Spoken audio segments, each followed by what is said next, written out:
Hey everyone, welcome back to the Growth Signal. My name is Alyssa Nolte, And I'm Dannah Vaughan.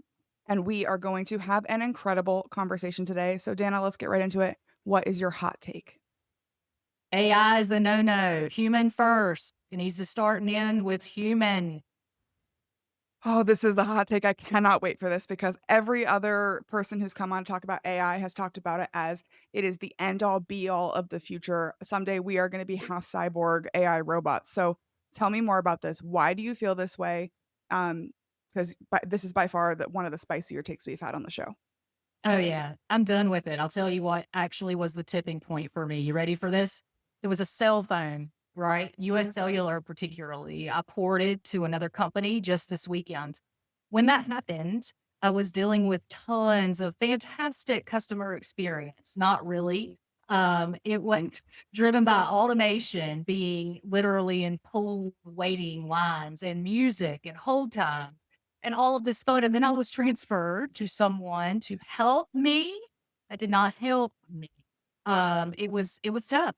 And I realized, hey, this is a really crappy customer experience. We can't do this anymore to people, man. Like, and I got to thinking about, hey, I've grown and scaled customer experience now for 12 years and thought I knew where the bodies were buried. But then I was like, hell, I'm a customer again, and this really sucks.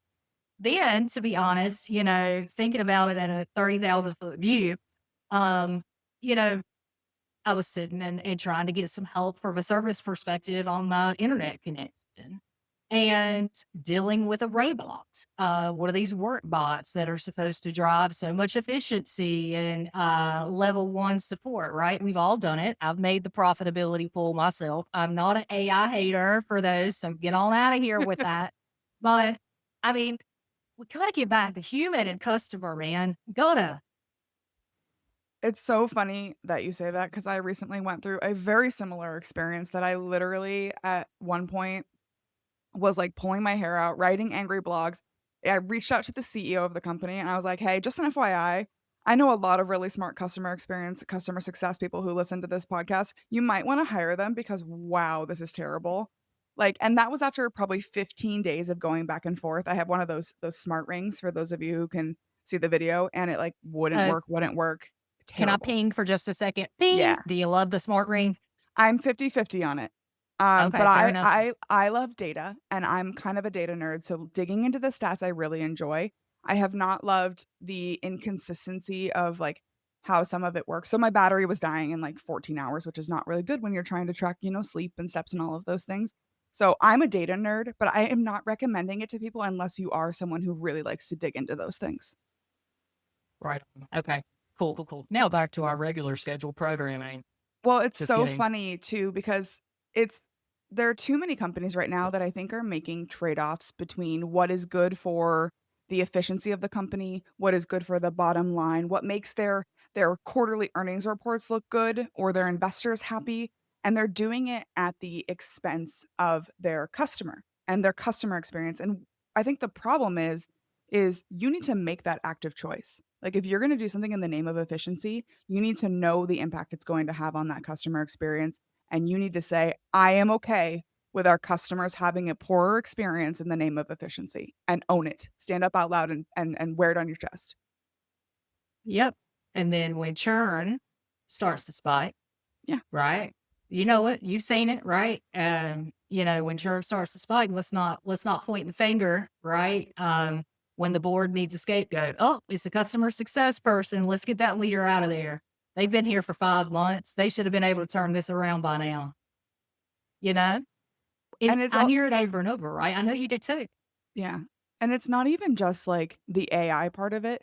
Sometimes it's just the processes and the things that we've put in place to make it impossible for people to successfully do their jobs. Because again, back to my ring example, that was my frustration the entire time. I reached out to support. I went through all of their automated stuff and finally I gave up and I was like, "Okay, it's been 10 days of dealing with this. I'm gonna reach out to someone." Thinking like, "Oh, they'll solve it for me." 3 days later of back and forth chat messages and a total nightmare, I finally got them to give me a replacement ring. And I was like, "Great, finally, it's been, only 13 days." And they're like, "Oh, but we need your receipt." And I'm like, "What do you mean you need my receipt? I've had my ring for like 7 months. Why would you need my receipt? It's still under warranty." And then they were like, "Well, we can't do anything. We don't have your receipt." And, like, that's a process thing. That's a leadership thing. I was not mad at the customer facing person in that situation because really their leadership said, "Well, you can't issue a receipt or you can't issue a new ring unless they have a receipt." Like, that's process and not even necessarily automation. Oh, but see, it's interesting, so that was profound, by the way. I couldn't agree more. And I the thing that's interesting about that, since you went there, and I'm so glad you did, by the way, it's like, are we processing so much, right? At the face of again, scaling. We all have to scale. We all have to figure out the balance. Okay, we get it. I mean, you founded companies yourself. You know how this goes, obviously. It's like, but at the same time, when is it honestly not working? Like, profitability is one thing. Yes, we need to show profitability. But I mean, there are organizations now that literally are saying, okay, we're going to invest in AI. And then we have somebody who's come into the organization that's like, hey, I'm going to make all of this magically work. We don't need people. We can reduce FTEs by six. Um, and, like, I'm sure a lot of that I love that you were conscious of being kind to that frontline person, because you and I both know there's probably 10 times less of her or he than what existed even 3 months ago. Oh my god, yeah. Um, I love AI, and I like yourself, in the community, I mean, there is I'm so thankful to know people that are, top of the globe at it, but the thing is, like, it's still not where investors have been sold that it is, And it's like you can't AI may be able to have some plastic conversation, but AI still can't make people feel. And that amazing feeling, that's why people buy stuff. And that's why people stay, I think. I mean, that's where my head goes anyway. It's not the process part, right? We almost need to have like a real understanding of AI. It's not enough to be able to just like open ChatGPT and successfully engineer a good prompt, right? Because there is stuff that goes into it and understanding the inner workings of that black box or at least having the fundamentals to say this is generally how the AI is functioning. This is how it thinks, how it processes, the types of things and the order of operations that it exists in, right? The same way that they made me, you know, learn, PEMDAS. I don't know if that's still a thing in school anymore, but, like, the parentheses and whatever they are, I don't even remember, right? Multiplication, subtraction, like, there's an order of operations. And if we don't have any literacy around how AI is doing things, then to us and to normal people, it probably just feels like a magic computer somewhere in the world that is spitting out things that we can't even imagine. We have to figure out though, how do we understand the fundamentals of that black box because it can really change your perspective on what AI is capable of and when it's working well and when it's gonna miss the mark because we understand those fundamentals. Yeah, you bring in a point about, like, what does success look like when so many know, so it's I think people are so busy right now in their day jobs or whatever they're doing from a gig perspective that it's like taking intentional time out to learn something new almost every single day Yeah. about it is what it takes. And it's like how many people are so caught up in reaction, the process, all this. And then it goes back to, like, in my head, um, I don't wanna give the impression that I'm like this person who just in my head thinks about, like, that, 80s Apple commercial where they're running with the hammer that was I based love on that George Orwell's. commercial. It was It's such a such a great good commercial. commercial. Great commercial. Um, but it's like, man, the bottom line is, robotics, which I know is completely not AI topic, but I'm going there because I think both of these things, there's sort of this, oh, well, eventually, it's going to be Terminator style. It's going to take us over, and um, I will just say that I think in a lot of cases that investors in tech have drank the Kool-Aid a bit. And obviously, right, from a foundership perspective, a lot of that honestly comes from, in my opinion, you want to get the funding. Yeah, it's part of founding a company is being really good at making something that is just smoke and mirrors and feel real, right? Not to like, shit on any of the stuff that I worked on before because we try to make it as real as humanly possible. But there is a little bit of like, don't look at the person over here, look at the person over here because we want to get an outcome, which is to get funding or to get a customer or to close a deal, right? We're all guilty of it. It's like Wizard of Oz, not in Kansas anymore, it's where it makes me think about what's going on behind the curtain. So I have a couple of questions for you that as you were talking, I wanted to make sure we make a note of. Yeah. Why do you think people are, besides being busy, what is the reason that we don't seem to want to learn about AI or really learn about the fundamentals? Is it too complex? Is it changing too quickly? Or are we simply just strapped for time and no matter how interested we are, we just can't do it? Or something I else? think I think the people that need it most are too busy to give a lot of thought into it and a lot of effort because of the fact that we started reducing workforce, in my opinion, too early relative to the maturation of the technology. And that's pretty visible in some of these companies now where we're seeing burnout. People are literally passing away on the job from stress. Yeah. Um, and, I think it's that. I think it's also, quite frankly, my dad, he passed away years ago, but he used to say, baby, people just don't like change that much. And he was a country truck driver, but I'll tell you, um, whenever I go to lead a team or if I'm giving a having a consultation conversation, I always pivot with that first in my head, right? When I'm figuring out how to sell whatever I need to sell internally to whatever stakeholder. Cause like there's no me in team and being able to like collaborate in that way where people can figure out, oh, well, we're trying to do something collaboratively in a good way. Um, and it's not scary, scary change is the way to do it. But people just, I mean, the reality of it is people hate change. My kid's a perfect example. She went back to school this week, and every single morning, it's like, I don't want to go. I don't want to go. Super smart, loves school. Okay. But it's just the routine change of it. And, you know, um, in that way, I don't know that it's so much different than like the internet was. I mean, we started standing up rings of fiber. Before that, it was copper and paper cable and all this, and said, "Oh yeah, let's push internet out." And people were afraid of that too. I mean, I remember in the '90s on my little dial-up computer that we had, my mother sat down the first time and she said, "What do I do if I hit this button?" And I had to explain to her back then, you go to the home button, mama. You can't get lost on the internet. You just go back to home. But, I think people kind of feel that way about AI.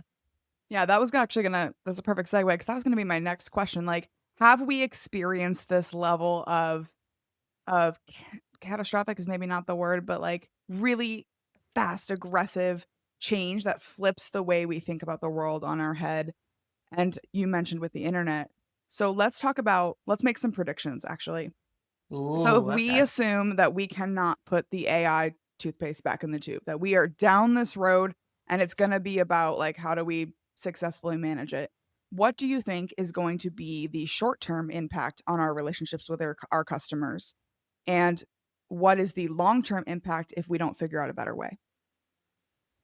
I think churn is going to continue to get worse, not just because of, in my opinion, kind of a different level of understanding and respect of customer success as a practice inside of some of these organizations, but also because coupled with customers not having access to a live customer success person in a lot of these organizations anymore, quite frankly, the customer experience is about what was drummed up to either my cell phone experience or your ring experience. And so I think ultimately, if we're not telling a customer story in a way that shows value in time and money or in their language, then they're going to start telling a story themselves or a competitor will. Neither of those is very desirable, right? And I think Chung's just going to continue to get horridly worse. Yeah. Um, I mean, we can pivot it. I think there is an opportunity for customer success to make a renaissance because we have to be able to have, the one thing that we can do as customer success practitioners is we can have strategic conversations with our customers. And I think that that is something that is fundamentally underrated in organizations. And that's why if we look at churn, I know you're a data nerd, so you'll appreciate this. If we look at churn now relative to 3 years ago or 5 years ago, I mean, it's not even a comparison. It's so much worse, and we're sitting around wondering why. I don't know. Ask your call center that you just built, or ask the AI work bot that's been integrated in, but not very well stood up because your resource that was doing that project was, short staffed and, you know, uh, I'll just say had a full day to get things done and couldn't prioritize it to be implemented in the best possible way. Um, so that's where my head goes. Those are a few things I think through on that.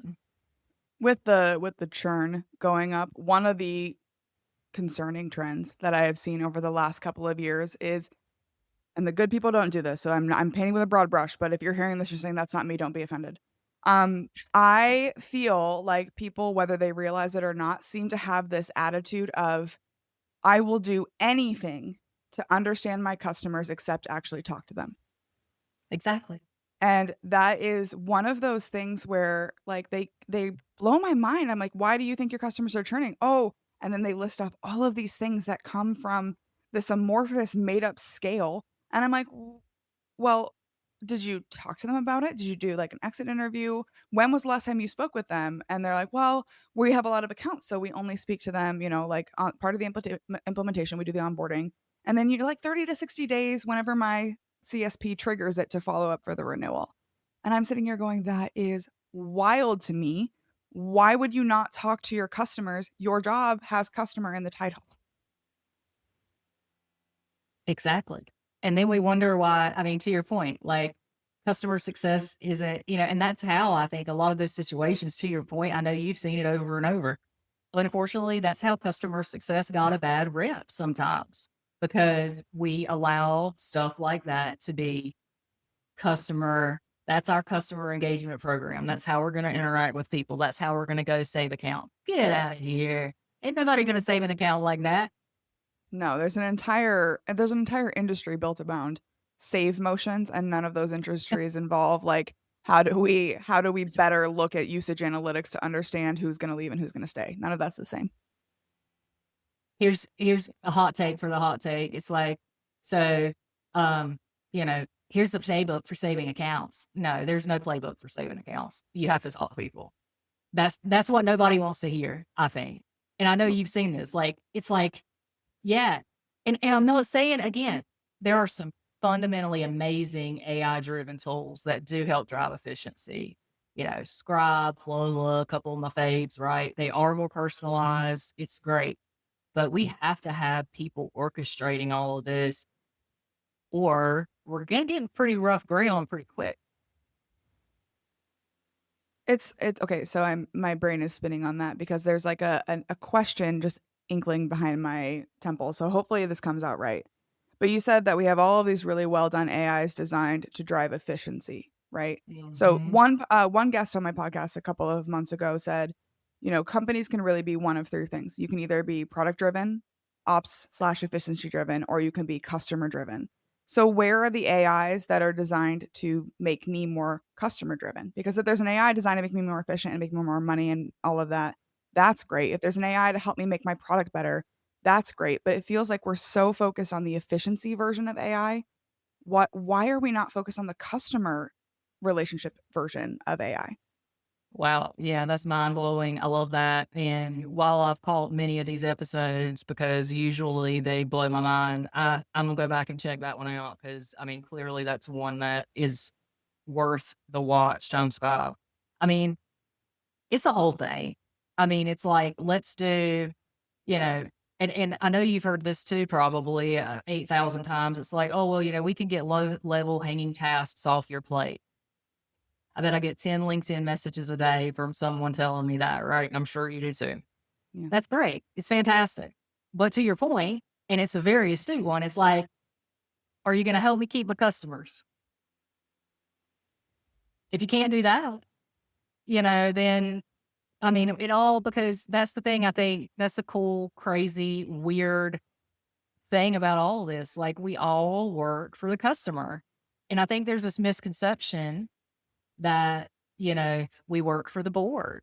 Let's work for whoever invest and transparently I've worked for leaders like that, right? Who just make really bad decisions. They're not great leaders and then wonder why what they're doing doesn't work or they don't get buy-in. I don't know. Yeah.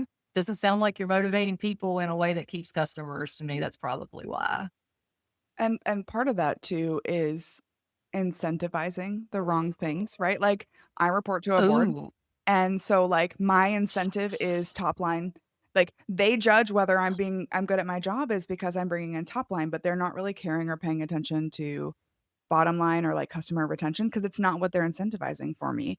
And so I think we have to do a fundamental conversation as an industry of anyone who works in tech to say, "Okay, we need to incentivize the right things." And top line might be the right thing for your business, but just know that churn is the yin to that yang. So like what is the incentives that you're going to give your team, whether you are a board to your CEO to your next line of leadership, or your CEO to the entire company? What are you rewarding because that's what you're prioritizing? 100%. 100%. Just like we wonder why there's misalignment in sales and CS teams. I can't imagine. It goes back to incentivizing and how, misalignments on comp and all that fun stuff. I love what you just said. And I think I think honestly, we need more of what you just said from a conversation standpoint in the community and less of, hey, let's get CS executives to be able to speak budgetary or revenue driven language to the top line, because that's what's going to get us commanded respect. From a holistic standpoint, from peers, these types of things. But reality check is like if churn isn't it like churn is going it will kill any business faster than anything else from a monetary stance, to your point. And so, like, talking and making that acumen inside of leadership stronger is a huge opportunity that I think we all could really get behind. Yeah, and I think if you're a talented customer success professional and you're at a business that is consciously or unconsciously only focused on top line and doesn't really care about churn, you maybe take your talents elsewhere, and that's totally okay. Like, if all the talented people go to the companies that are prioritizing the customer, all of those companies are going to shoot up because they have the right mindset and the right people. Like, let's use our feet. Go somewhere else if they don't value what you're doing. Don't try to change the value that you bring to the table or change the way you talk about it. At the end of the day, you're there to retain customers, and if you're doing that, that's great, but if they're not promoting it, they're not rewarding it, then they don't care. It's cool to move on too. Let's use our feet. Hashtag needs to be on a t-shirt. I love that. I love it. That'll be the whenever we get official pod merch, it'll that'll be one of our pod merch items. Love it. So, Dana, considering all of the incredible people that you know or that you aspire to know, who is doing this better than anyone else? Who is changing the way we think about our relationships with customers? Unfortunately, the person that did it best, I don't know that obviously now it's impossible to have a conversation with us, but I go back to um, the very first time I got on an airplane. I was actually 31 years old, flying to Rio de Janeiro, Brazil to visit my sister for Carnival, of all things. It was a 14-hour flight. I was scared. I was getting on a puddle jumper out of Greenville, North Carolina. And the only way I was able to get on that plane was I had a copy of Anthony Bourdain's Kitchen Confidential stuffed in my backpack. I always keep that in my backpack now. I've traveled all over the world, and I've had the privilege to serve teams, and those teams have been global. And so when I fly, that book comes with me. And it's because when I was 18 and didn't have a pot to urinate in, so to speak, right, and didn't know where my next cheeseburger was coming from, it was one of those things where I would sit down as a young kid, I don't smoke now, but back then I did. I would light a cigarette and drink a glass of wine, and I would travel with Anthony on the TV. Um, and I knew that that was really important. Why is that relative to all of this? I mean, I think his quote probably says it best, and I've got it pulled up here because I wanted to share it with your viewership. But if I'm an advocate for anything, it's to move. See, it goes back to what you just said about the feet, walking feet, right? As far as you can, as much as you can, across the ocean or simply across the river. The extent to which you can walk in someone else's shoes or at least eat their food is a plus for everybody. Open up your mind, get up off the couch, and move. The bottom line is that's what we have to do for our customers. Yes, I'm obsessed with that. That is such a good example, and we didn't plan the feet thing. Like, that was not pre-planned in advance, that was just serendipity for us. It just happened, you know. It just happened. It's because it's the Friday, and things sometimes just happen on Fridays. I love it, and if someone, Dana, is really connecting with you, they wanna learn more, they wanna have a conversation, where can they find you online? Yeah, you can catch me on LinkedIn, right? Also at www.rebelsasass or dannahvaughan.com. Always happy to have a conversation. And if you're in the New England area in October or November, catch me at CS Collective and or Customer XCon. I'll be speaking at both coming up in the fall. So super stoked to connect with any of you. Amazing, well, thank you so much for joining me on the Girl Signal, this was an incredible conversation. Yeah, I had a blast. Thanks for having me.